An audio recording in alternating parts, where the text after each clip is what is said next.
everybody, and welcome to the 5th episode of 100 Years of the NFL, a historical journey. I hope all of you have really enjoyed our first 3 videos covering the AFC East so far, the 1964 Buffalo Bills, the 1968 New York Jets, and of course our last one of the undefeated 1972 Miami Dolphins. I hope all of you have really enjoyed those videos. But here today, though, we're going to wrap up the AFC East today with a look at one of the New England Patriots' more recent Super Bowl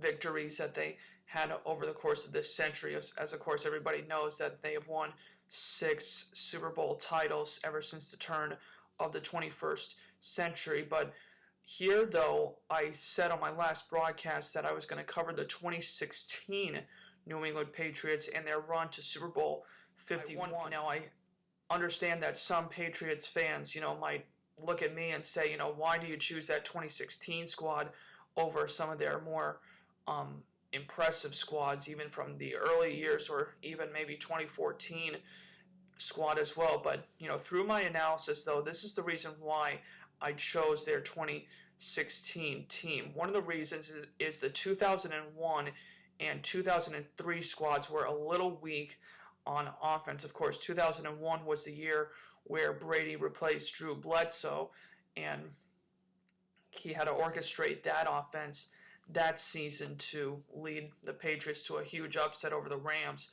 in that Super Bowl. 2003, it was kind of another bit of a weak offense as well. It really wasn't one of Brady's better years of his career. He didn't really have much of a running game that season in 2003. It was more of a defensive team, even though they did go 14-2 that year in 2003. I also took a look at the other 2 squads that won this past decade, the 2014 and the 2016 squad. I thought the 2018 squad, the more recent champion of the New England Patriots, it was a little weak on defense that year as well. So that squad did not make it, in my opinion. The 2014 squad, I know Brady had 3 really good receivers that year, Brandon LaFell, Rob Gronkowski, and Julian Edelman, and they went 12-4. It was a great playoff run, but they did not have a great running game that year in 2014. And the last note is that the 2016 squad, I just thought it was a more balanced team there than their 2004 squad, even though I know that Corey Dillon had a really good year for the Patriots that season in 2004. I just thought Brady had a little bit better weapons in their 2016 squad. Even though both teams did go 14-2, I just thought the 2016 squad was a little bit better than their 04 team. So, as New England Patriots fans, if you want to berate me on the comments and saying, you should have done the 2004 squad, you should have done one of those other teams, I completely understand. But I just think the 2016 squad was the better balanced team of all New England Patriots Super Bowl championship teams. But let's go ahead and delve into the 2016 Patriots story here. But similar, though, as I said, to the 2004 squad, the 2016 Patriots, they didn't finish 14-2 that year, and they were able to win their 5th Super Bowl title. But what's interesting here, though, is that the 2016 New England Patriots, their journey actually begins at the end of the 2014 season when they, of course, beat the Seattle Seahawks right at the very end of Super Bowl 49. So let's delve into this a little bit here. So despite the Deflategate allegations in the 2014 AFC Championship, the Patriots, of course, beat the Seattle Seahawks with that last-second interception by Malcolm Butler in Super Bowl 49. But, of course, in 2015, though, another great year, though, for the New England Patriots. That year, they got back to the AFC Championship that year, but lost to the Denver Broncos in that AFC Championship game that year. But interesting thing, though, as the 2016 offseason, kind of really came to New England, of course, the AFC East was theirs to win, just it was, still their division. But, of course, back to the Deflategate allegations, Patriots fans kind of want to say it was a bit of a clapback from the league of just saying that, they didn't think what the Patriots did was right. But, as Patriots fans, you might say, oh, they made us, look out to be the enemy again. But it just kind of put the target on their back, and they, went ahead and just really try to get another really good team to compete for the Super Bowl. But of course, due to those allegations, Tom Brady did miss the first 4 weeks, though, of the 2016 regular season. But really good job, though, during the offseason, though, by Bill Belichick, though, really helping to get this Patriots team molded the right way in order when Brady did come back after the 4 games that they at least had a decent enough record for him to come back and play into. And Belichick did a phenomenal job getting key free agents and really helping Tom Brady really reach his legendary status, winning his 5th Super Bowl in 2016. But before we delve into the 2016 Patriots schedule, what I want to do here is I want to take a look at a few key offensive players that they had, as well as take a look at some of their key offensive statistics that year as well. And I'll be able to show you even a quick highlight before we go into their schedule a little bit more. So let's talk a little bit about some of the key players that the Patriots had on the offensive side of the ball here first. We'll talk about, of course, Tom Brady here. Of course, now he's with the Tampa Bay Buccaneers, but of course, just New England Patriots, his journey just incredible. Was a 14-time Pro Bowler with them, and he was a 3-time NFL MVP. And of course, everyone talks about him being one of the best late-round steals in NFL history. Of course, everybody knows it's 6th-round draft pick from the University of Michigan in the 2000 NFL draft. So just phenomenal job there by Bill Belichick, really finding this unknown gem that a lot of people just didn't really figure much about. But, he has been a true legend for the New England Patriots, for their dynasty that they have done since the turn of the century. Another big player, though, the Patriots had in 2016 was LeGarrette Blount. And interesting thing about him, he was an undrafted free agent from the University of Oregon. In 2010, he was drafted by the Tampa Bay Buccaneers that year and had a pretty decent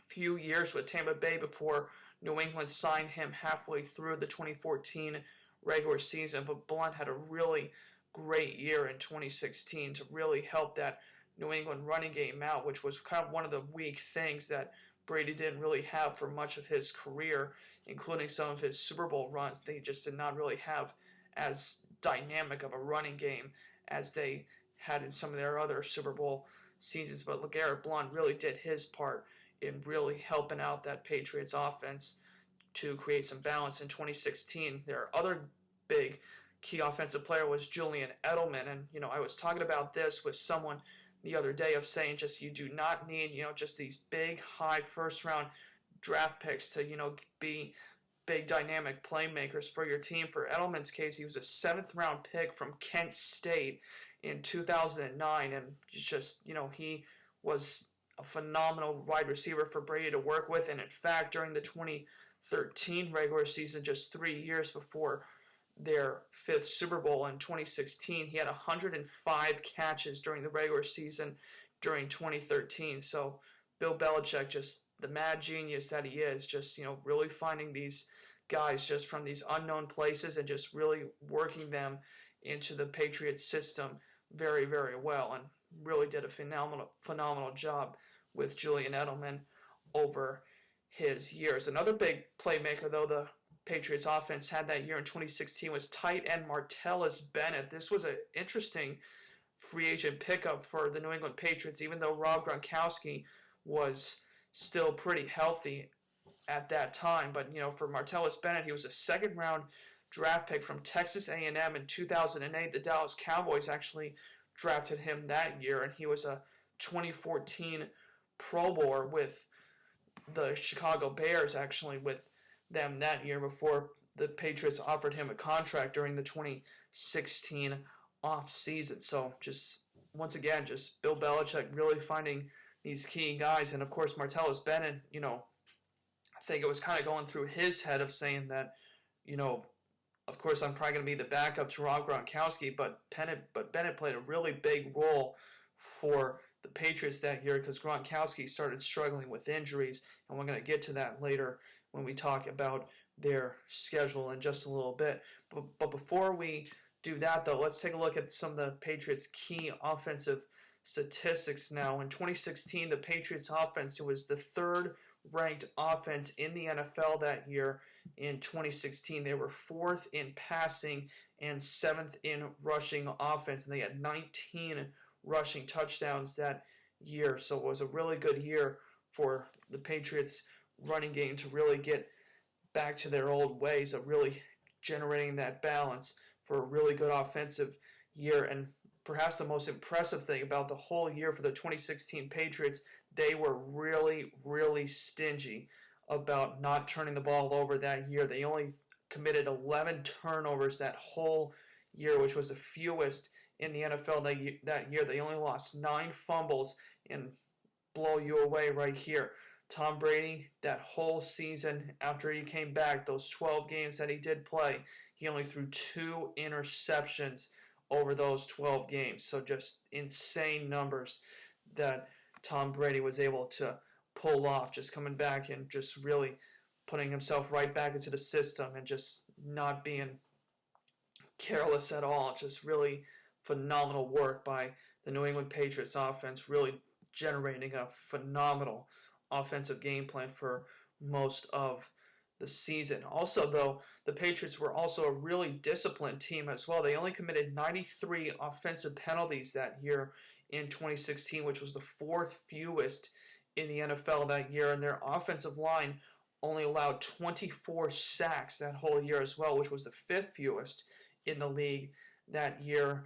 And once again, their passer rating, because Brady only threw those 2 interceptions, the Patriots had a combined passer rating that year of 109.5, which was the 2nd highest in the NFL in 2016. And of course, with their offense as well, they averaged 27.6 points per game, and they averaged 5.9 yards per play as well during the 2016 season, which was the 5th best in the National Football League that year as well. But before we get into their schedule, though, we're going to just take a look, though, at the defensive players and some of their key defensive statistics in 2016. We're going to start out with some of their key defensive and special teams players first. One of the big players the Patriots had for them in 2016 was middle linebacker Hightower, and he was a 25th overall pick in the 2012 NFL draft out of the University of Alabama. So, a really good pick there by the Patriots, and he really became a big-time leader on that linebacker unit that the Patriots did have in 2016, and he still is a very good linebacker in the NFL today as well. He has just done a terrific job really throughout his career so far, really becoming one of the more solid all-around linebackers in the National Football League. Another big key defensive player the Patriots had for them was free safety Devin McCourty. He was the 27th overall pick in the 2010 NFL draft from the University of Rutgers that season. A lot of people have been kind of critical of the Rutgers football program recently, but they've had some good players over in their history. And of course, Devin McCourty, as he mentioned, he switched from being a cornerback to a safety, and he was, of course, the Patriots' free safety in 2016. But as a rookie, though, in 2010, he had 7 interceptions in his rookie season. So it really showed that he had really good ball hawk skills, but he really emerged, though, once he switched to the safety position, and he was a really big leader for that Patriots defense during the 2016 season. A few key special teams players, though, the Patriots had, though, during their 2016 season. One of them was special teams tackler Matthew Slater. He was a 5th-round pick from UCLA in 2008 by the New England Patriots that year. And, over the course of his career, he has been a dynamite special teams player for the New England Patriots. He has been an 8-time Pro Bowler, and he has been also a 2-time All-Pro with the New England Patriots, and he has just been a absolute machine on special teams, really coming up with big tackles for the Patriots, and he's really evolved that position as well. Special teams players started to kind of get more justified in the early 1980s when you kind of saw these guys making all these big tackles, sort of like Hank Bauer, and now you got Matthew Slater and kind of similar guys like that. It's really important that special teams is a big part of football, and Slater has really proven to be that player over the past few years with the New England Patriots. Another big player for them, though, in 2016 was Stephen Gostkowski, their kicker. He was a fourth-round pick, though, from the University of Memphis in the 2006 NFL Draft, so a really good find by Bill Belichick after, of course, Adam Vinatieri left to Indianapolis. Gostkowski has just done an incredible job since then. One of the big reasons of why he has done a good job is that over the course of his career, he has led the NFL in scoring 5 times in his NFL career. So, a terrific job that Gostkowski has done, really replacing Adam Vinatieri on New England, as well as becoming one of the best kickers in the NFL during his tenure with the New England Patriots, as he still does with them nowadays. And last but not least, you had to include their punter, Ryan Allen, who had a pretty decent year in 2016, but he was an undrafted free agent, though, from Louisiana Tech in the 2013 NFL Draft that year. And in 2016, he averaged 44.7 yards per punt, so pretty good average for Ryan Allen that year for the New England Patriots. And we'll be talking about some of the other big key defensive players as well the Patriots had a little bit later in our broadcast. Before we take a look, though, at their schedule, let's take a look, though, at some of their key defensive statistics that they accomplished during the 2016 season. So for starters, the 2016 New England Patriots, that they had the NFL's #1 scoring defense in 2016. They only averaged 15.6 points per game they allowed to their opponents. So a tremendous job by the Patriots defense, especially their defensive coordinator, Matt Patricia, really working his magic on that Patriots defense that year. They were third ranked in rushing defense that year. They only allowed 6 rushing touchdowns, which was the fewest in the NFL in 2016 that year, but they were 12th ranked, though, in the passing defense that year. They allowed 21 passing touchdowns that year, but they did a really good job, though, really holding their opponents down. Like I said, they only averaged 15.6 points per game, so Patricia really did his good work with the Patriots in 2016 before getting his head coaching job with the Lions a few years ago. One of the other big things that the Patriots were big on their defense as well was also with allowing the fewest first downs. They only allowed 294 first downs for that whole 2016 season, which was the 3rd fewest in the National Football League that season. One of the weaker departments, though, of the Patriots defense, though, was their turnover department. They only had 23 turnovers during the 2016 season, which was 14th in the NFL that year. They only had 13 interceptions and only 10 fumble recoveries, and their passer rating, though, was pretty decent, though, as well. They only allowed a passer rating of 84.4 in 2016, which was the 8th in the NFL that year. So a really good job by New England's passing defense, really limiting the quarterbacks to really do well against them in their 2016 campaign. So a really good job by Patricia on that part. And also the Patriots defense really did a good job limiting the big plays too. They only averaged 5.2 yards per play to their opponents, which was 8th in the NFL as well that year during the 2016 season. So a really good job there by Matt Patricia on his part, as well as Josh McDaniels with the New England Patriots offense, both of them really doing their job under Bill Belichick during the 2016 season. But before we get into some of their key defensive player statistics as well as their offensive players as well, we're going to delve into their schedule right now, actually. So let's go ahead and delve into this. So in week 1, though, of the 2016 regular season, the New England Patriots went to travel to the Arizona Cardinals in that Week 1 game. They won the game by the final score of 23-21. Now, like I said earlier, that Brady, of course, had his 4-game suspension, so it was both Jimmy Garoppolo who had to really step up, and he did big time in this game for the Patriots in Week 1. He passed for 264 yards in this game, and he had a passing touchdown, and LeGarrette Blount also had a pretty good start to his season as well. He rushed for 70 yards in that game and scored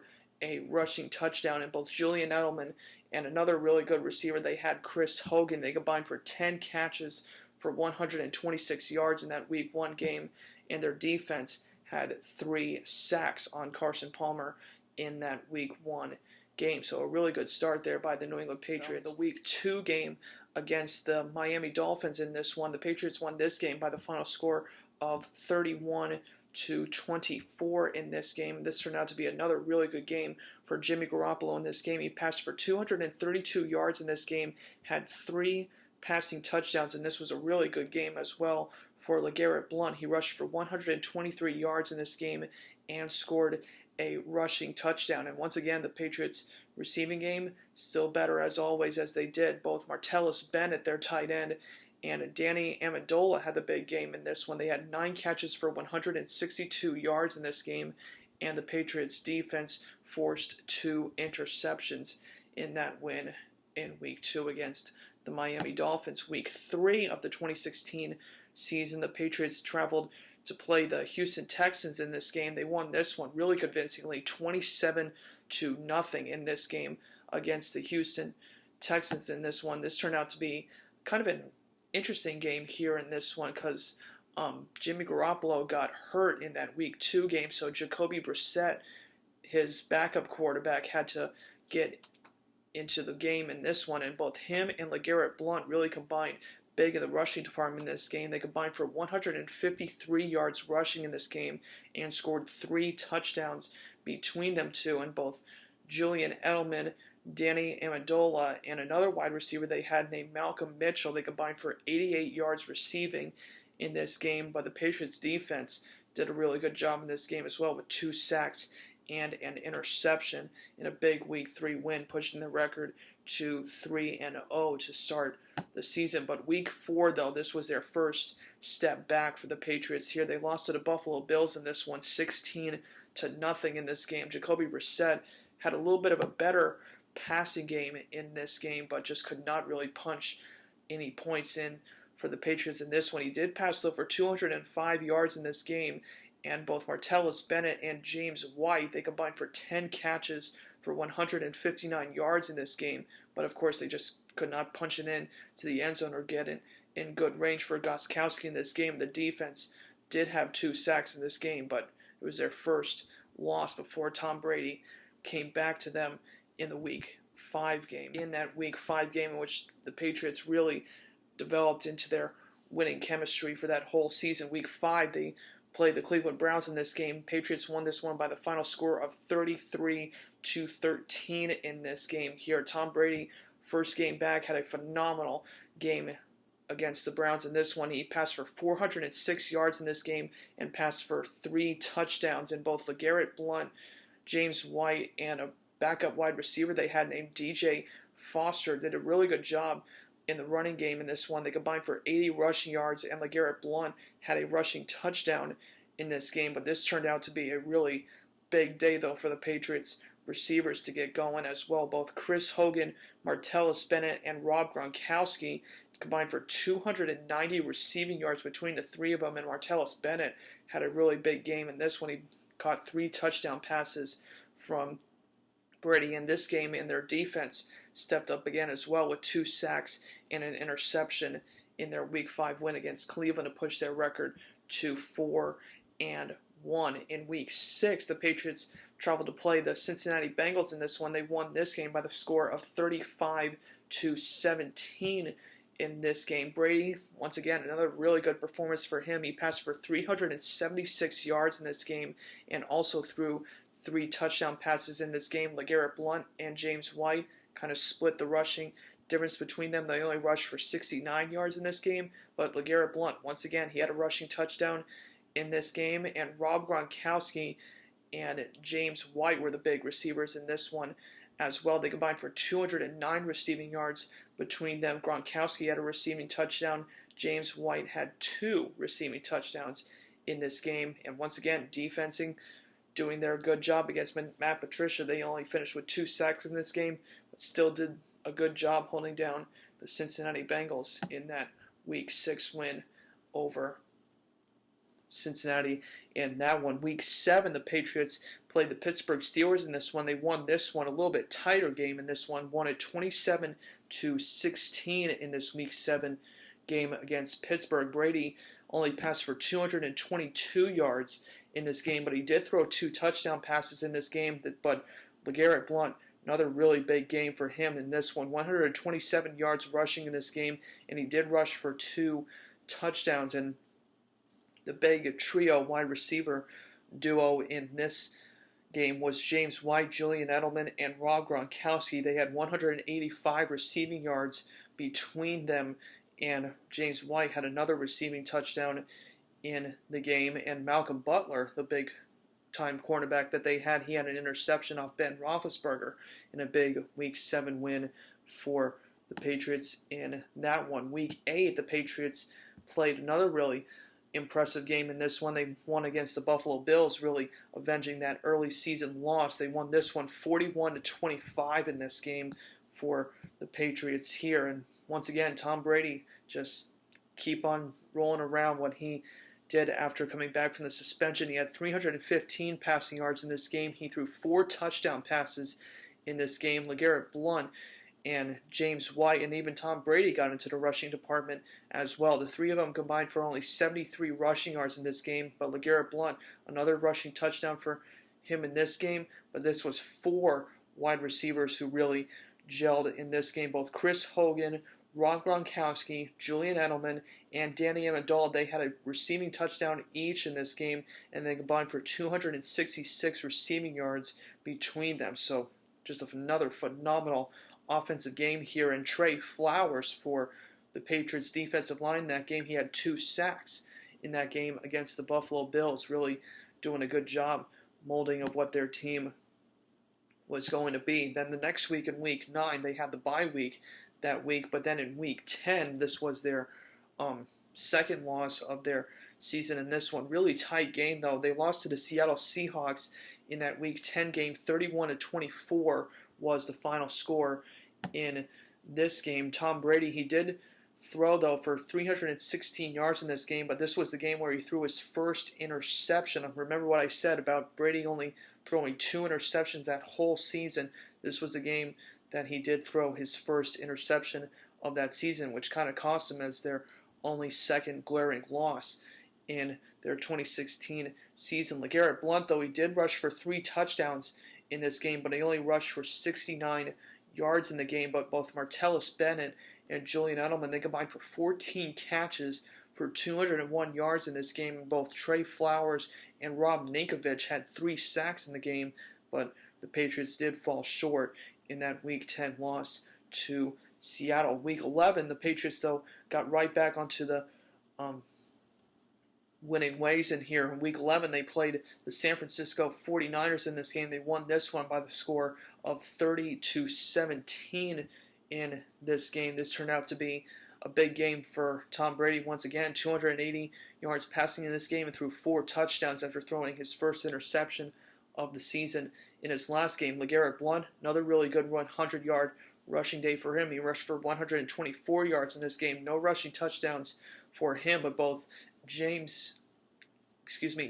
Edelman, James White, and Rob Gronkowski in this game, they combined for 18 catches for 238 yards between them, and they had a receiving touchdown each in this game. And the defense really came alive in this game as well against the 49ers, sacking 5 times in this one during their Week 11 win here. Week 12, the Patriots had another really good win, this time a bit of a close one, though, against the New York Jets in this one. They won this game 22-17 was the score in this game here. Tom Brady, though, once again, really good game for him. He had 286 passing yards in this game, and he did throw 2 passing touchdowns. And both LeGarrette Blount and backup running back they had, Dion Lewis. Patriots fans will remember his name very well. They combined for 91 rushing yards in this game, and another big receiving game, though, for the Patriots wide receiving core. Malcolm Mitchell had 2 receiving touchdowns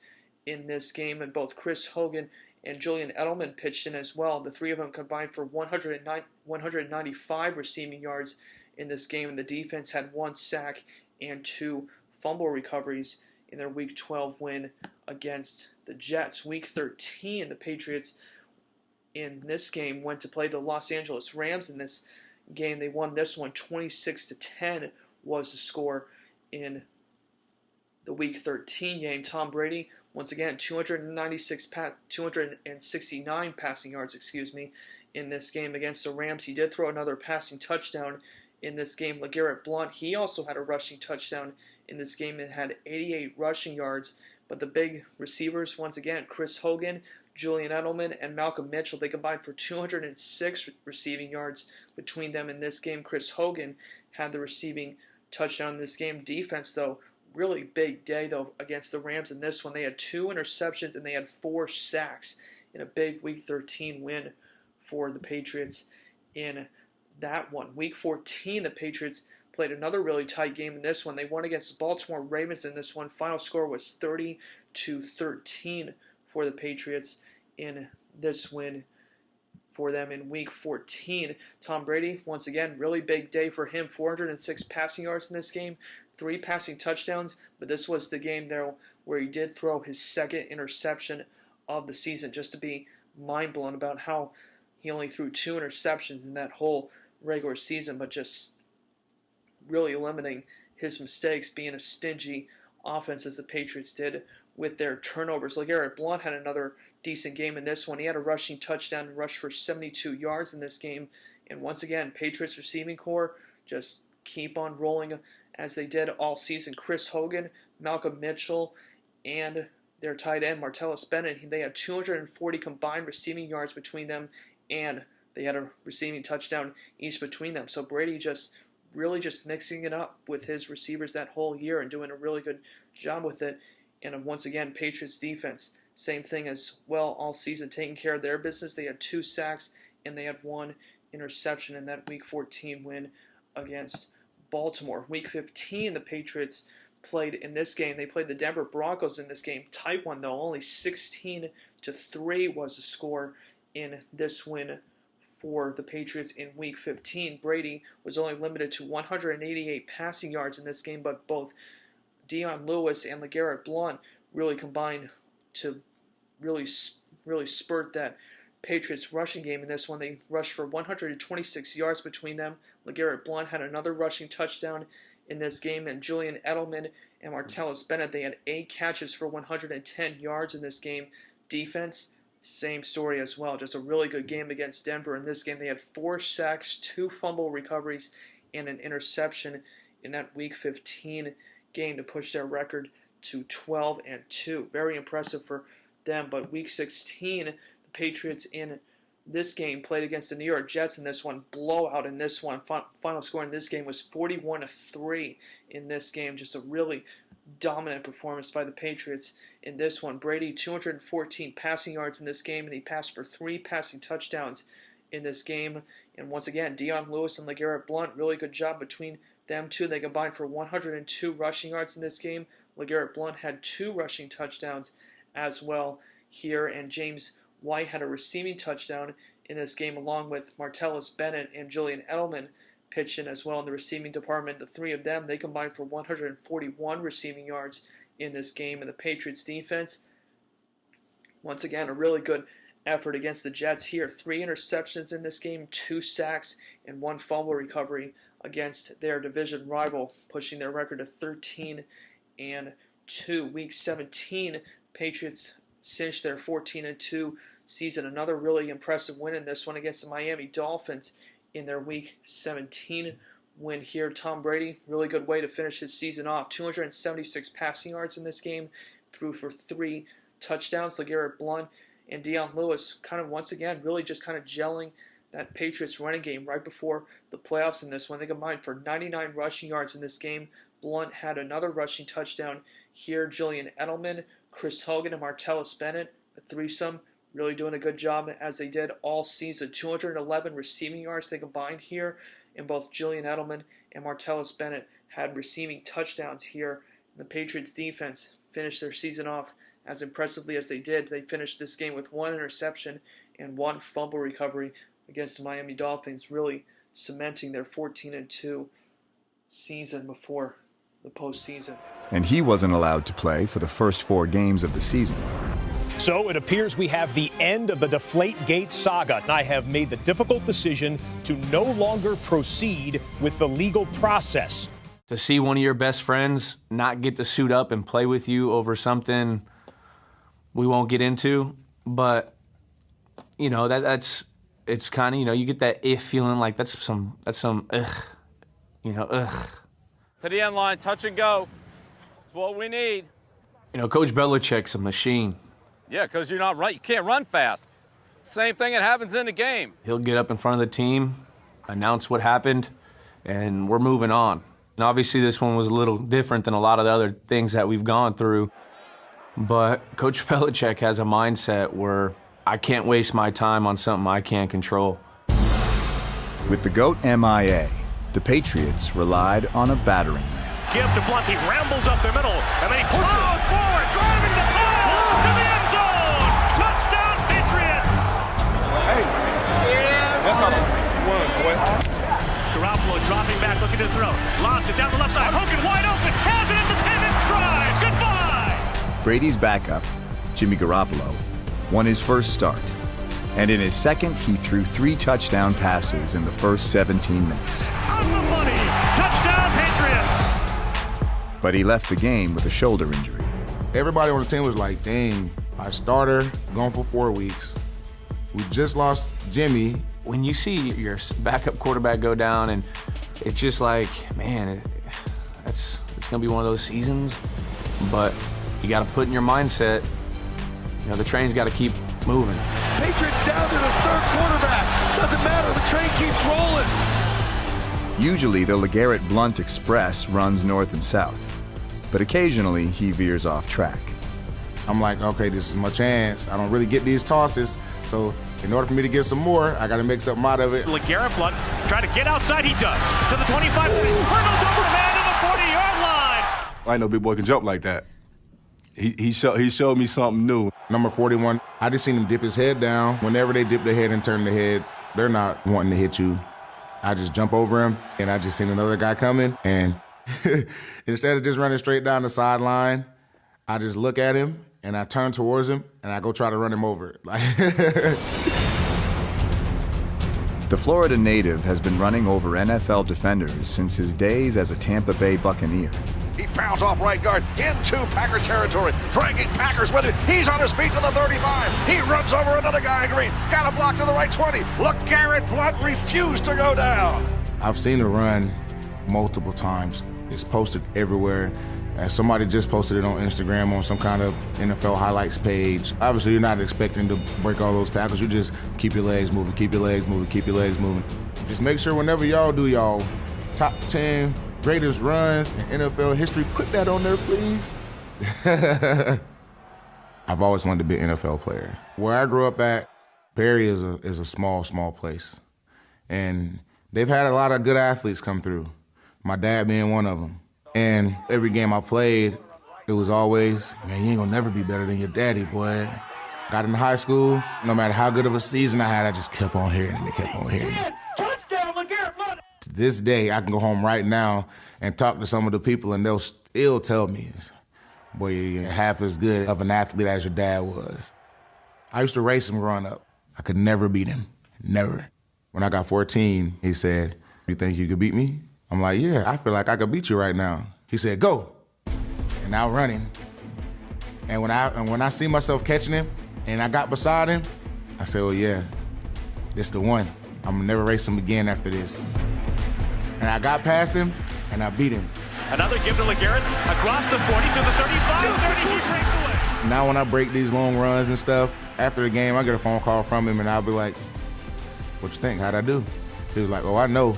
Once you got past the last one, they ain't gonna catch you. You know what I'm saying? He respect the speed now. So I got around the edge, and I almost run into Julian. So I kind of like dip a little bit. I just see a guy like I see a guy like get pancaked.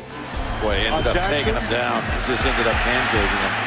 I can honestly say he's one of the best blocking receivers in the NFL. Well, there's no saying the more you can do. Through my time here, I'd hear guys like Brewski, K. Falk. They'd always say, hey, the more you can do. Great job, man. Let's go, buddy. It's kind of a mentality. Hey, do your job. You just do your job. Blunt did his job in September. He was the AFC's Offensive Player of the Month. And despite playing with backup quarterbacks, New England started the season 3-1. Tom Brady returned to work after a 4-game suspension. It was cool to see him. We haven't seen him in 4 weeks. We weren't allowed to contact him. I think he may have been in Italy getting pictures of himself, like taken like naked and stuff. I don't know, but you know, he must have had his football out there, you know, eating spaghetti and throwing footballs. You know, that's what he does. If the spaghetti doesn't have tomatoes, because he doesn't eat tomatoes, so, or gluten, or I don't know. He came in and he gave everybody hugs, and his face started turning red because everybody was looking at him. I may have gave a Brady chant. I don't know. I don't remember. Brady's first game was in Cleveland. Fittingly, the GOAT's first completion went to the squirrel. Drops back, looks right, throws it right for Edelman. Catch at the 25. His go-to guy to get it started. Julian Edelman was targeted a career-high 159 times in 2016. Clearly, he and Brady have a special relationship. I'd say it's like two dolphins. We got sonar. You know where Flip's at? Skip's over here. Flip and Skip. We're just throwing sonars off each other. I made that one up off the dome. I didn't know where I was going with it for a while. I was peas and carrots? Peas and carrots. Brady knew exactly where he was going with it in Cleveland. He fires deep down the right side, looking for Hogan behind the defense. Out the money. Like, damn. I mean, I know that's TB, but you don't just miss 4 games and then come out and just throw 400 yards like that. And whatever he was on, man, I guess I need to jump on that too. It might have been the avocado ice cream. Avocado ice cream. It's not that bad either. It's not that bad. The guy didn't play first 4 games. First game he comes back, he throws for 406 yards. That's goatish. That's the GOAT. Fans in New England have been marking their calendars with this day. Yep, and here he comes. The place is erupting. He had this look in his eye. He always has that look, but it was different this time. He had a posture like, they want to suspend me for 4 games for something I didn't do. Like, we're going to see who's going to get the last laugh at the end of this season. There's not many games you don't see that face. You know Brady, because that's when he comes trotting out with Jimmy, and he goes and does his little fist pump. That's when, you know, you start tightening up them gloves a little more, buckle it up. It was go time. Brady threw for 376 yards and 3 touchdowns in the lopsided win. And Dante Hightower, who missed 2 of the first 5 games himself with an injury, also had a big day. That was probably my favorite game plan, you know, the whole year. Snap to Dalton, late blitzer coming. Hightower has him in the end zone, throws him down for a safety. You know, anytime I get dialed up to blitz or come off the edge or blitz up the middle or just any way to be destructive, I'm always down for it. Dante Hightower Parkway. Hightower first made a name for himself in his hometown of Lewisburg, Tennessee. At the University of Alabama, he won 2 national championships. Since high school, he's only played under head coaches Nick Saban and Bill Belichick. So it's no surprise he has a high football IQ. I'm very lucky and blessed. It's worth it, but it's been hell. And I'd be lying if I said anything different. Nick and Bill obviously were real close friends, and they coached together in Cleveland. If we don't play our ass off, they'll beat us. Oh, I agree. It doesn't surprise me of, you know, how much success they have whenever you look and see how much those guys live, breathe, and, you know, die football. Pull out all stops. They're literally the exact same. In 2016, Hightower was selected as a team captain. His locker was moved to a more prominent spot where previous linebacking greats had dressed. He earned it. He earned to be in that category of guys that sat there, guys like Mayo, Willie, Brewski, guys that work hard, love the game, do anything for the team. It's definitely an honor, but I'm not Willie Mack, I'm not Mayo, I'm not Teddy, I'm not Vrabel, I'm not any of those guys. The best thing I can do is be me. Hightower has a habit of being in the right spot at the right time. He proved that in his first NFL game in 2012. Pounding into the end zone. Touchdown by Hightower. In Super Bowl 49, it was his game-saving tackle on Marshawn Lynch that set the stage for Malcolm Butler's interception on the next play. Learning Hightower's name is something even those close to him have to do. You know what his real first name is? But you need to tell me. It's not D-O-N-T-A? Q-U-A-L-I-N. Oh, my goodness. My first name is Quaylen. Qualin? It's not Qualin, it's Quaylen. Oh, he's done. Qualin from now on. Quaylen. I'm gonna hashtag that immediately after I get out of this interview. You can't even find this on, like, Wikipedia. That's kind of a cool name.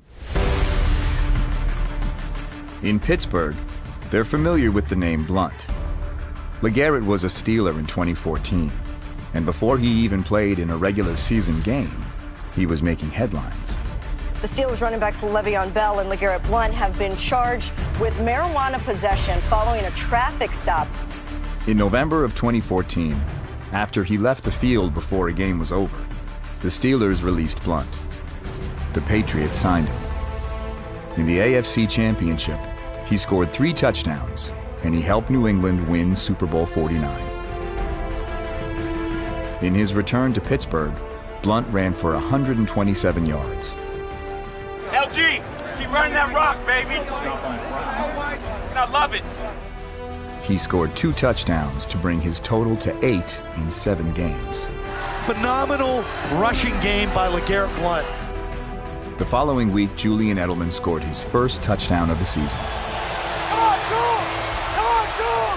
He's caught and lunges toward the goal line. He's in! Good job, baby. Good job, bub. That's your first one this year? At 7-1, the Patriots had the best record in football. The wisdom of Bill Belichick was questioned by many when midway through the season, he traded linebacker Jamie Collins, who was second-team All-Pro in 2015, to Cleveland for a conditional draft pick. The best defensive player we got, the most athletic guy on the team. It's business. It's more of a business than it is football. So I don't know why it happened the way it did. I think it's kind of like, holy shit, I can't believe that just happened. A lot of guys didn't agree with it. All guys didn't agree with it. I don't think nobody did.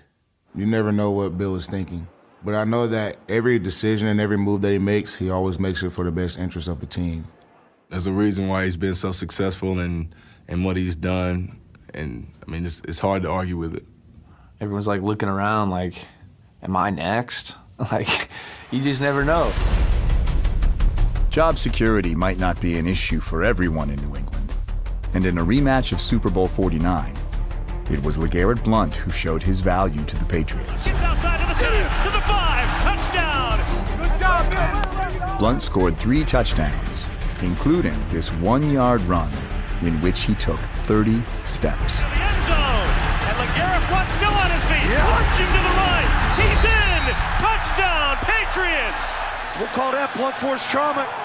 It ended up being a brand of mine. You know, we copyrighted it. Now we have shirts, hoodies, you know, coffee mugs, backpacks, hats, the whole 9 yards. Blunt force. You see my guy hurdling over somebody, right? Blunt's leap, with less than a minute remaining, came up short. And like Super Bowl 49, this game ended with drama in the end zone. 4th and goal to go, down 7 for New England. Made back corner of the end zone, left, contact, there will be no call. What? I was basically just saying, like, are you serious? That's a flag. They were just telling me, like, he's stumbling, he was tripping, and I'm like, no, that's not what the case was. There's no possible way he can guard him. We got back in the film room and watched it. Gronk tried to put a move on him, and his feet kind of get tangled, and he started falling. I was in the wrong. The official was right? He was right. He was right. But you got to plead the case in the game. I'm trying to win an Oscar. A home loss is rare for the Patriots. Even more rare for Tom Brady and Julian Edelman is going home to play. But in Week 11, the California kids faced their hometown team. Redwood City, Bay Area, Peninsula kid, through and through. Playing for the Redwood City 49ers, too. It was just a huge part of my life. Exact same uniform. Except we had RC on the side. Pignotti looks to pass, has a receiver there. Edelman, who else? I loved the Niners growing up. I had 2 dogs, Dwight and Montana. To get to go out and put a show on in front of a lot of friends, a lot of family. A homecoming for Brady and Edelman. It was so cool. I think I had like 30 tickets or something. In 2016, Edelman had a career-high 1,106 receiving yards and scored a career-long 77-yard touchdown. Edelman makes the grab, and he sprints across the 35-40. I was hoping, I was stretching out my back, I hope this guy doesn't get me before Mike's there. Julian to the 45, gets a quick ball by Floyd. And Mike lays him out. Floyd with the block. He was like, am I home free? Goodbye, Julian Edelman. Touchdown. LeGarrette Blount also had career highs in 2016, rushing for 1,161 yards and a team record 18 touchdowns. Yeah, boy, that's blunt force trauma off the right side. The Patriots won their final 7 games of the regular season to finish 14-2. Touchdown, Patriots. And even without Jamie Collins, their defense excelled. How about this defense on the road in Denver? They're having fun, they're making plays. Patricia and Belichick got them playing exactly the way they wanted to play. That's what I'm talking about! That's what I'm talking about! Twice in the last 3 weeks, they didn't give up a touchdown. And they finished the season with the fewest points allowed in the NFL. Now, that might be the only stat that I care about that was big for us. Despite their dominance, New England still had some heart-stopping moments. LeGarrette Blount caused one of them. I know when I reverse field, I'm running this way, and he look at me, and I'm look at him, and I just turn around, and I'm like, go. And he take off running, and I'm just thinking, please, nobody hit him. Everybody on the sideline would be fine with Tom just going to the sideline and sitting down. When I get behind him, I'm like this, my hand's on his back, so it looked like I'm trying to guide him to block somebody, and guys are just running around him.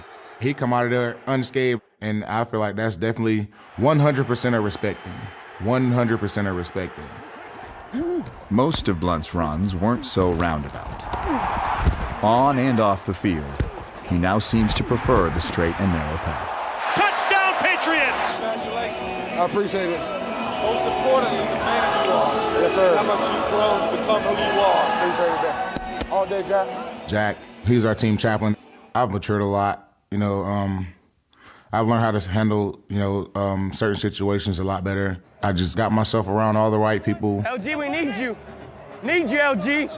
I love him, and he's like the cool dude in school. Everybody wanted to be around. Everybody wanted to be around LG. I just want to let you know I'm rock for you for my whole life, bro. All day, bro. I appreciate it, man. I love you, bro.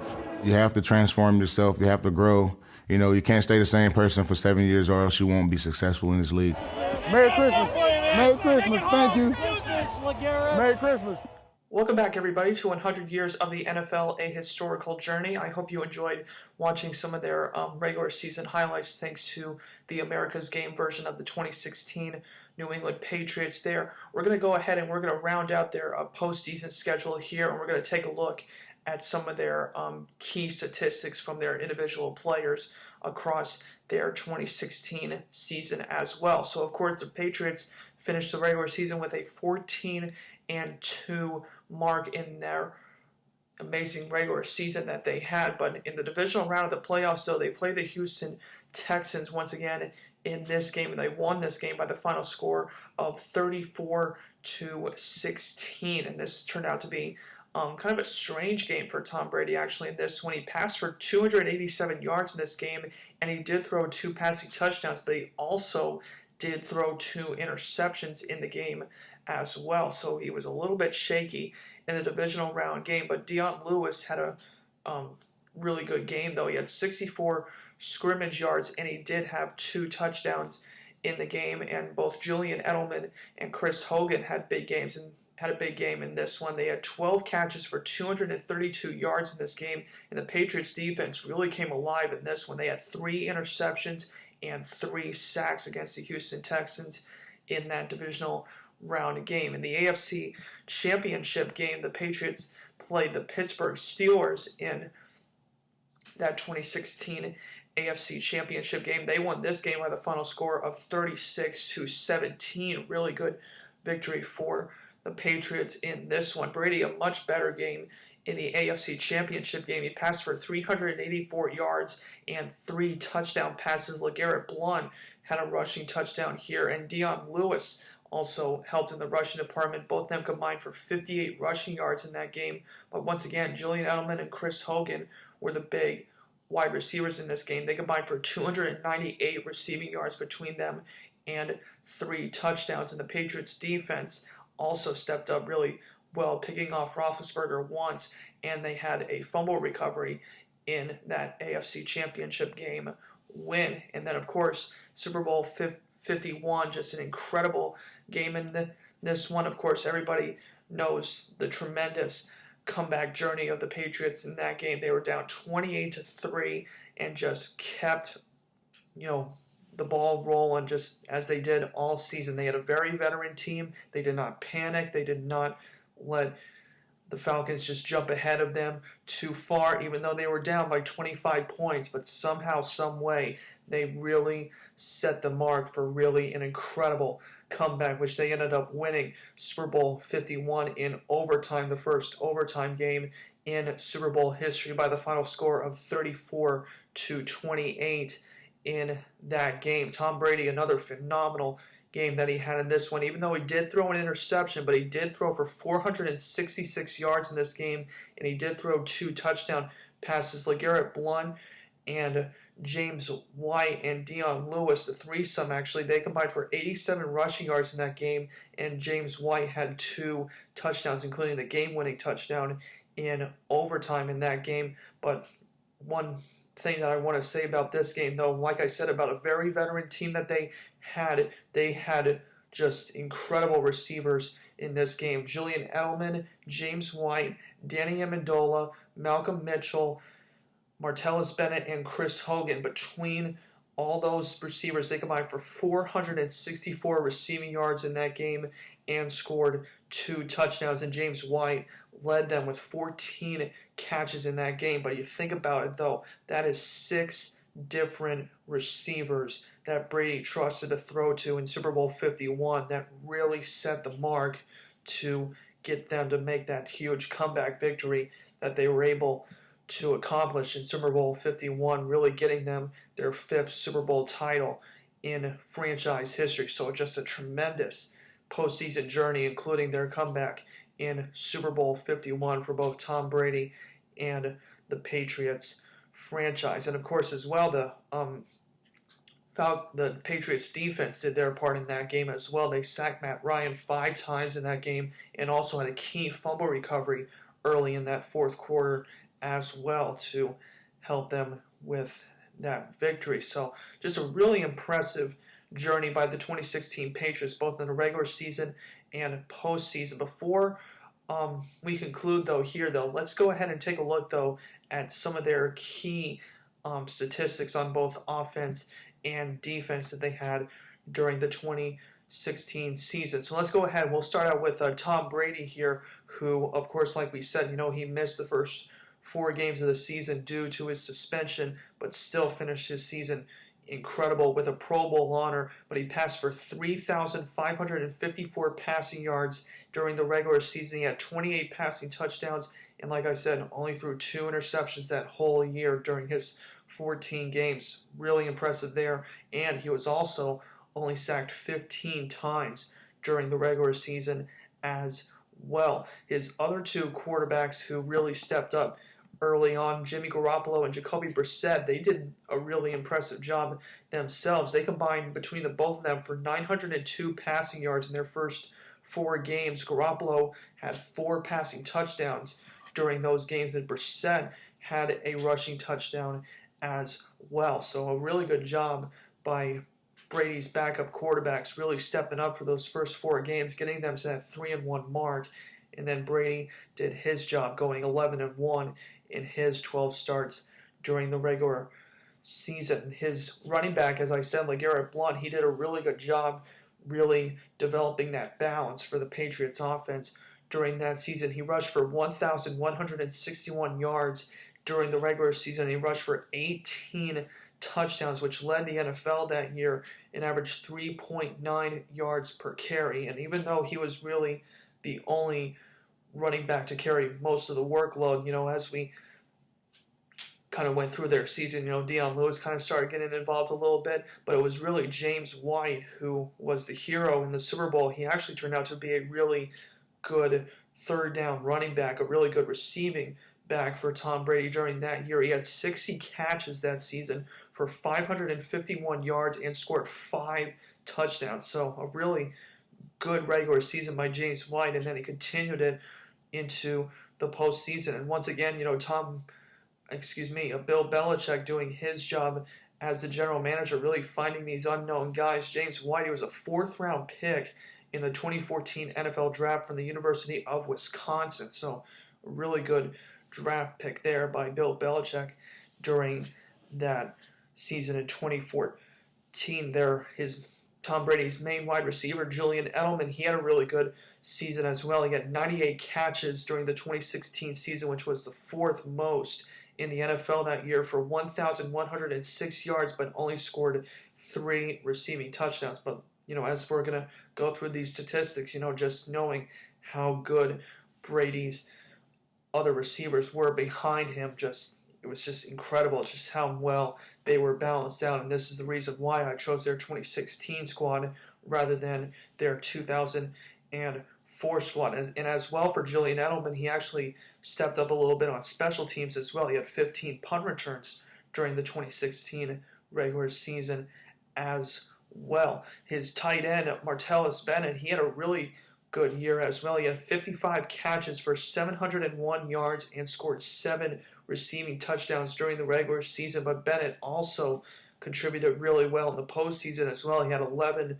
additional catches to his 55 catches that he had in the regular season. He had 11 during the Patriots postseason run in 2016. The other wide receiver who really stepped up well was Chris Hogan for the Patriots. In this one, he had 38 catches only during the regular season, but for 680 yards and scored 4 touchdowns. And this was a really big play wide receiver for Tom Brady this year, because with Chris Hogan, he actually led the NFL in 2016 with a 17.9 average through his yards per catch. So, Hogan was really the big play wide receiver for the Patriots that year. Even though the statistics don't really say much, he still really did his part on that Patriots offense, really helping them out in a big way that year. And with Chris Hogan, this was a really interesting pickup for the Patriots in 2016. He was actually an undrafted free agent from Monmouth in 2012 when he was actually signed by the Buffalo Bills. He signed with the Patriots before the 2016 season, so similar to what Martellus Bennett was, Chris Hogan was also a really good free agent pickup for the Patriots during that 2016 offseason. His other wide receiver, Malcolm Mitchell, he had a pretty decent season as a rookie too. He had 32 catches for 401 yards and scored 4 touchdowns for the Patriots in 2016. And he was a 4th-round pick by the Patriots from the University of Georgia in that 2016 NFL draft. And of course, Rob Gronkowski, he had a little bit of a weaker season this year. He kind of struggled with some injuries, as he kind of talked about in America's Game in his earlier years. But, in 2016, he kind of got banged up a little bit. So it was really Bennett who stepped up for the Patriots tight ends. But Gostkowski, though, he still helped out, though. He had 25 catches for 540 yards and scored 3 touchdowns for the Patriots during that 2016 season. And of course, like I said, being the Pro Bowl and All-Pro talent that he was, just a little bit of a diminished role that he had in 2016, but he still had 5 Pro Bowls and 4 All-Pro honors in his years with New England. And of course, we'll see how he gels with Tom Brady in Tampa Bay this upcoming season as well. And the last big receiving weapon that the Patriots had that year was Danny Amendola, really kind of like the last piece of that Patriots offense that year, but he only had 23 catches for 243 yards, but did score 4 receiving touchdowns, and he also stepped up in the Patriots special teams department as well with 18 punt returns during the 2016 regular season as well. So that does it though for the Patriots key offensive players that they had that year, and of course, their offensive line was really good as well, but of course none of them received Pro Bowl honors. Tom Brady was actually the only offensive player that was named to the Pro Bowl for the Patriots in 2016. But we'll take a look now at some of their key defensive players here. Their first guy that we're going to talk about is their defensive line. Actually, we'll just talk about it all in general. So Trey Flowers, Jabal Sheard, Chris Long, Malcolm Brown, Alan Branch, and Vincent Valentine. Those guys were really just, mixed in for most of the season, but they all combined for 21 and a half total sacks during that season. Flowers led them all with 7 sacks that season, but both Chris Long and Malcolm Brown also forced fumbles during the season as well. Chris Long had 4 sacks, Malcolm Brown had 3 sacks himself, and Alan Branch had 1.5 sacks. Jabal Sheard, he had 5 sacks on that Patriots defensive line as well. So really it was just kind of just a big stuff defensive line the Patriots had, but still each one of them did their job in that 2016 season, which was what Bill Belichick preached that whole season. He just said, do your job whenever you are put into the game, do your job as you're told to do, and just don't, stretch yourself. Just make the simple plays happen. And that defensive line was the perfect example of that for the Patriots, as well as was their linebacking core as well. Jamie Collins, Kyle Van Noy, Rob Ninkovich, Donta Hightower, Shea McClellan, Jonathan Freeney, and Landon Roberts. All those guys, same story. They did their job as the way they were supposed to, and between all those linebackers that they had, they forced 5 forced fumbles during that 2016 season. Rob Ninkovich actually forced 2 of them himself that year, but each one of them had their contributions as well. Jamie Collins, he had 2 interceptions, and he also had a sack that year. Kyle Van Noy also had an interception and a sack, and Rob Ninkovich himself, he had 4 sacks that year, and the only Pro Bowl linebacker that they had, Donta Hightower, he had 2.5 sacks that season, and Shea McClellan had a sack during the regular season as well. So just once again, Patriots defense just continued to do their work under Matt Patricia, and just as Bill Belichick said to them, just do your job, don't stretch out to make the big plays, just do what you're supposed to do on that football field, and those 2 units really did their parts. But the Patriots secondary unit, they also had a pretty decent season as well. Malcolm Butler, he had 4 interceptions and he had a sack during the regular season. Logan Ryan, he had 2 interceptions that year and a sack as well. Eric Rowe had an interception in a lesser role for the Patriots cornerback department. Patrick Chung, their safety right next to Devin McCourty, he also contributed with a sack himself. And they also had a couple other really key players as well. Duron Harmon, Jonathan Jones, Nate Ebner, and of course Devin McCourty as well, their Pro Bowl free safety that year as well. He did a pretty decent job as well with an interception during the regular season and doing his role on that Patriots secondary unit that finished with 10 interceptions and forced 6 fumbles during that 2016 regular season. And then, of course, we got to take a look at their special teams unit here. Stephen Gostkowski, really good year for him in 2016. He made 27 of 32 field goals during the season, and he made 46 of 49 extra points, and he scored 127 points during the regular season, which was the 8th most in the National Football League that season. And his punter, Ryan Allen, he had a pretty decent year as well. He had 72 punts during the regular season, and he averaged 44.7 yards per punt that year, and his longest one was 58 yards. Worked his tail off to get back. He's like a little flea, and he just like can stop on a dime. He bounces off the surface. Against the Texans, Lewis became the first player in a playoff game to score touchdowns rushing, receiving, and on a kick return. Lewis's breakout performance was a welcome sight for Julian Edelman. Seeing Tom Brady throw a block on an end around definitely was not. He lives for that block. I don't know why. I'm like, bro, get down and get out of the way. Stop with the skiing and stop with the blocking. I don't want to have to talk about it again. No waterfalls, just distribute the football. In the win against the Texans, Brady found Edelman 8 times for 137 yards, as number 11 became the Patriots' all-time leader in postseason receptions. Edelman makes the grab at the 30. You know, you got Edelman pushing off a lot. When you went that way, you shoved off a little too much. Okay. But he engaged on me. I know, but you if he engages on me, it says in the rule book I can hit his arm off. That's right. You can hit his That's arm what I did. off. I was like that. I didn't flag, okay? I'm just telling you, you're real close. I get so defensive. I'm sorry. Don't do that, though. My therapist yells at me for that. The following week in the AFC Championship, Edelman's witty banter continued. Mill, baby. Mill. The fact that you got to talk about it means you're not. Oh man, these are funny to hear. I haven't seen these. You haven't seen any of this? No, I don't watch this. Backs up, bouncing on his feet. Looks down the middle, throws down the middle. Touchdown, Edelman!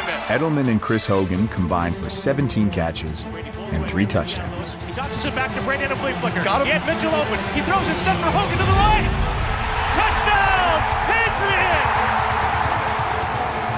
My dad always used to tell me when I was a young boy, when you got them down, you break their neck. That's what he used to tell me. I was like 12. I'm like, Dad. I was like, that's a lot. It's true. That's why I am the way I am, though. What way are you? I don't even know. I think I'm still trying to figure that one out. But I think I'm that way. You gotta have that mentality, man. You gotta have that mentality, and I feel like that's the reason why he works so hard. Because when he gets you to that point, he's gonna finish you. If there was one play that epitomized that mentality, it came courtesy of LeGarrette Blount.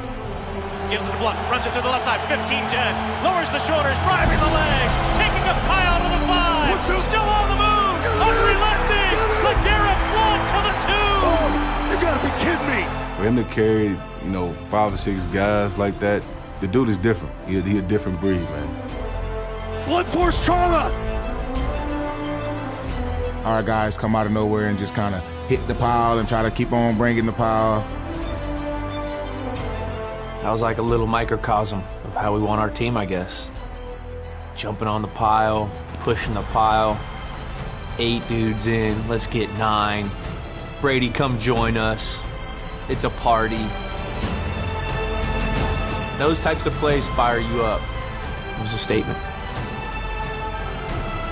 After that play, the offensive line was like, man, we were trying so hard to get you in the end zone. That would have been known as one of the greatest touchdown runs in postseason history. They know we're running it. We know we're running it. Who's gonna get it? Balls at the 1, Blount in the backfield, takes the hand up. LeGarrette Blount to the end zone. When you can ground and pound a team and just break their will, it's an awesome feeling. Let it go. The New England Patriots play one more game. Are you happy? I'm not happy. I'm happy. I'll be happy. The other one. Happy. I know you're happy. I'm a little happy too. He looked at me like the annoying little brother. Yeah, I'm happy, bro. What? Hell of a job, man. One more, coach. One more. You keep it going, buddy. Let's go. For the first half of Super Bowl 51, it looked like there would be no storybook ending for Julian Edelman and the Patriots. In 6 previous Super Bowl appearances together, Bill Belichick and Tom Brady had never seen their team score a point in the first quarter. I knew that stat. We talked about that going into that game. He would just sit there like, maybe I'm not doing enough coaching good enough in the first quarter. Like all week long. And then we don't do it again. Did we score in the first quarter? Oh my God. The second quarter didn't begin any better. Brady with a handoff to Blunt, runs it left, cuts it upfield, and Jones drives him down, ball's loose, and the Falcons seemingly got it. It's like, no. Come on, LG. I had it like this, and it just, with all his might, I don't know if he's a superhuman, full force, snatch it, like, man, I had the sickest feeling in my gut. I'm thinking in my head, like, I know they're finna go score. Now that I fumbled that ball, I know they're finna go score. Diving into the end zone. Touchdown, Atlanta. Points off turnovers. Diving catch, touchdown, Hooper and Atlanta. That's what opened the floodgates, really, bro. I mean, I put that on the ground. Like, you know how that go, bro. That momentum, bro. I remember that exact quote. You know, I'm like, damn, like, that's what opened the floodgates. Takes the snap. Four-man rush. He's pressured. He throws down the middle. Pass is picked off. It's coming back to the right. Alfred on the run to the 40. Goodbye. Did you play any worse? To get a pick six, it could have been a dagger. It could have been the dagger. We ain't all right. We're not all right. I mean, like, what the hell is going on? Is there any panic starting to set in at this point? No. We got the greatest quarterback of all time. We have the greatest coach of all time. As long as there's time on that clock, I don't think there's no lead that they would feel like we couldn't come back from. We've been in situations where we've been down a lot of points, and I know they haven't been the Super Bowl. It's going to be a hell of a story, and I just kept on saying it in the locker room at halftime. Let's go! No game is out of touch. You know, I just kept on thinking, hey, this is going to be a hell of a story. Gonna be a hell of a story. Hell yeah. Do you believe we're gonna win? Yeah, I do right. too. Let's just play our best half. I don't want anybody to do anything that you can't do. They instill that in you early when you get there. I don't recall ever feeling like we were gonna lose that game. I really didn't. We're gonna come back and win this. I said, we're gonna come back and get it. We got to. Let's go, boys. Gonna be a hell of a story. I'm with him. I'm with all the motivational stuff that you're saying, but I'm like, man, show me. I'm done talking. We've talked enough. Like, it's more about us just going out there and doing what the hell we got to do. Throw down the middle for Edelman, and he dropped it. I was super pissed about that because, you know, you can't be the guy saying it's going to be a hell of a story and then on first third down, drop third down. So I'm over here like, damn, bro, I let my team down. And then they scored. Touchdown, Atlanta. Let's go now. Let's go show some fight.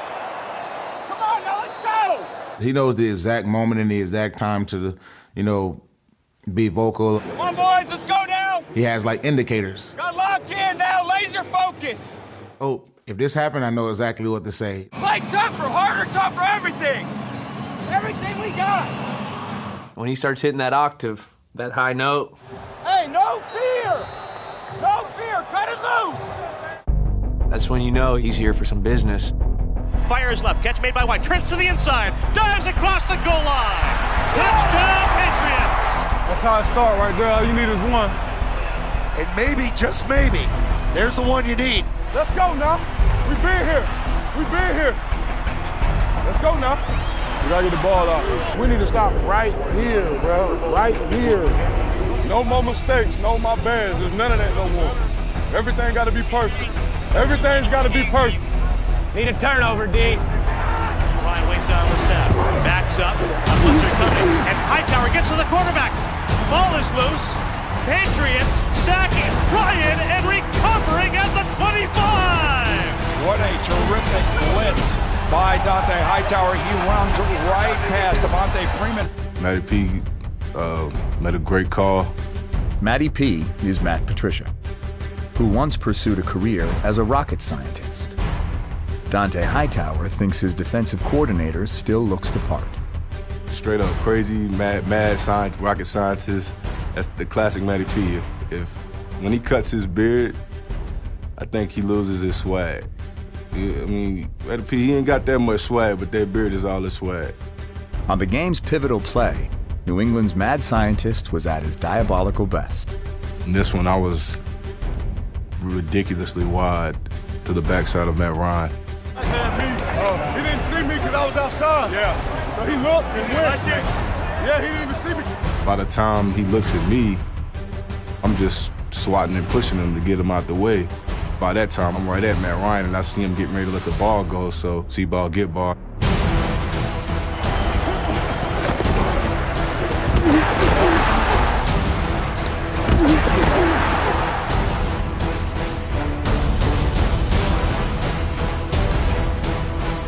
That's when the you gotta believes. That's when you started believing. Backs up, looks left, throws it for Amendola. Touchdown, Patriots take advantage of the takeaway. And it's a one-score game. Hey, this could get interesting. Hey, good. But I told him, the last 5 minutes of the game is where the Super Bowl is made. We get into OT, it's over with. You got a chance. You have a chance. We got Tom Brady. We got Tom Brady. He's the greatest of all time, bro. Hands down, bro. He's almost like not human because I feel like 99.9% of the world would just be so nervous. I have the whole season on my shoulders right now. I make one mistake, it's over for us. I don't know if he even thinks about any of those things. You look in his eyes, you can just tell that he's not worried about messing anything up for us. Let this quarterback get the surgical knife out and let's go. Nobody else you want to have it in his hands. The Patriots are in good hands with Brady.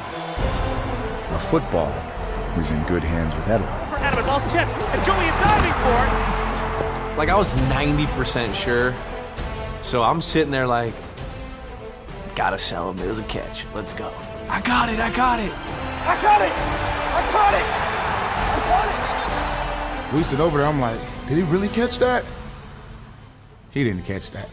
I'm like, man, ain't no damn way he caught that damn ball. I caught it. Crazy, I swear to God. No way, look at that. Watch. No.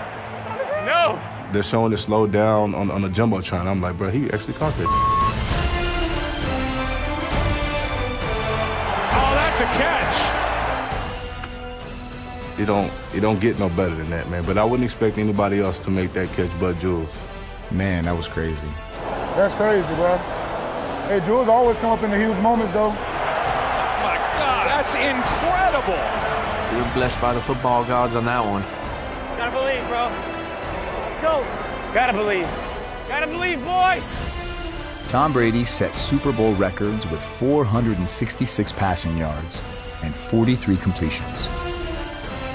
James White caught a Super Bowl record 14 of them. And with 1 minute remaining, Go in. I got this guy.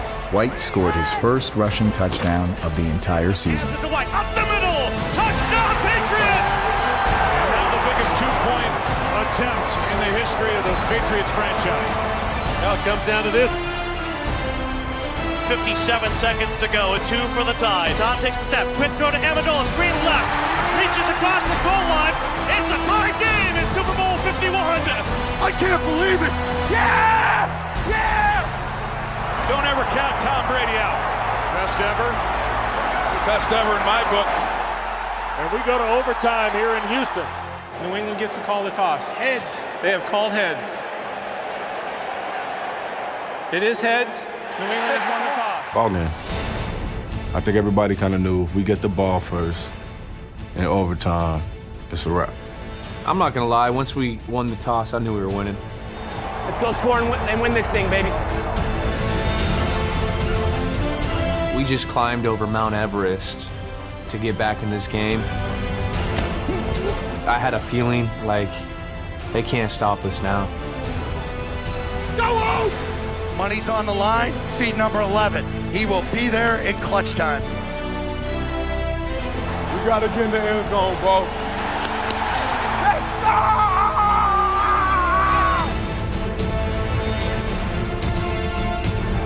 Toss sweep right for James White. Tucks it under the right arm. Cuts it upfield. Driving forward. Diving to the goal line. A touchdown!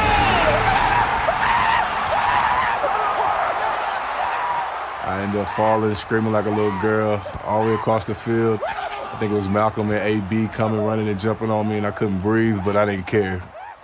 There's no better feeling than that. And here I come sprinting, you know, full speed, probably the fastest I've ever run in my life. I didn't even know that it was getting reviewed. What do you think? I don't know. They gotta review it. He full punked me. Full punked my celebration. We were down there for so long, like, was it anybody still on the field, like, waiting for the call to get changed or anything? It's not over. Get off the field. Hey. Is it over? Yes. They gotta review it. They reviewed it. Did they? Yeah. Oh, yeah. Gotta believe. Oh, man. Hell yeah. Gotta believe. Ah. Love you, brother. Love you too, man. Hell of a job. Super Bowl champ. Yes, sir. You know, me and Matty P been close. You know, since I got here, he was always one of the guys who demanded a lot from me. And, you know, besides me and my family, I don't think anybody else was proud of me. Appreciate it. Big time players make big time plays in big time games. That's you. No, baby. I love you, bro. I love you, bro. Unbelievable. I appreciate you, bro. I appreciate you so much, bro. What are we? Look what we just did. We got that. Yeah. That's the play we needed right there. That was the play, man. Got you, baby. That was it. Are you kidding me? We made a story. What I say at halftime, it's gonna be a hell of a story. I love you, bro. Describe Tom Brady in one word. Go. Go. Go. He's the GOAT. No question about it. He is the GOAT. I love you guys. My God. I love you guys. Love you, baby. Let it go, man. What a game. Hey. You're the greatest of all time. We're here. You're the greatest, and you're the greatest. I will never forget saying that. I remember that. I remember saying that exactly. You won the Super Bowl again. You won the Super Bowl again. This is something that you're going to be able to remember for the rest of your life. Maybe. You brought them here. It's a lot of Hall of Famers that has never even seen a Super Bowl. Jackie Slater, Matthew Slater. Oh, how you doing, baby? Listen, I knew that this football team was going to go as far as you and Tom took them. Yes, sir. You did a hell of a job, man. I appreciate it. I'm so proud of you. I appreciate it. So proud of you. All of you've been through the last few years, man. You stepped up to the plate, yes, and you earned everything that's happened to you. I appreciate it. We about to kiss the trophy. About to kiss this trophy. I ain't finna kiss it. Too many lips been on there. Can't kiss it. It's too many hands been on it. Like, they got to sanitize it or something first before I kiss it. I don't know if I really kissed it or not, but I know I hugged it for sure. Oh, there you go. Hug it. For LeGarrette Blount, hugging the Lombardi trophy was a bit easier than hugging his mother. I'm trying to find my mama. I need to find my mama, so. I think she had thoughts that she had to leave right after. And so when the game was over and we started celebrating and stuff, I think she left the stadium. So you outside of the stadium? They found her and brought her inside the little hallway of the stadium where we walk in, and she gave me the biggest hug. She started crying, said, "I love you." Without her, man, she's made a lot of sacrifices for me. How you feeling, Mom? Wonderful. Come on, baby, that's my boy. Woo, wait, yeah. Man, it's always good to celebrate with my mom, and you know, again, she's my sword, and she's the reason why I'm here. Yeah. Woo. Woo. That was probably my favorite hug. I love you, Mom. I love you. How did you do it? We did this. I had no doubt, man. Gotta believe, Mom. A huge part of the reason I'm at where I'm at is because of my folks. I can't believe it. I know, son. I know. Just hold on to Daddy. Gotta believe. You gotta believe. You know, becoming a father this year. I'm so proud of you. I love you. I love you more than anything in this world, brother. I feel like I have a lot to live up to be like my folks. LeGarrette Blount is also a father, and his son is ready to follow in or speed ahead of his footsteps. If you go ask him right now, LB, are you faster than your dad? He'll say, yeah. 7 years old, he'll feel like he can beat me. You'll never beat me in a race, son. This is unequivocally the sweetest. I mean, I honestly I didn't believe it. Even in, like, after, you know, we did the Lombardi and the confetti, like, I still didn't believe it. That's stuff you see in a movie. Thank you, baby. Don't give up, keep fighting. But to actually live something that special, like, you don't ever picture yourself in that situation. You believe.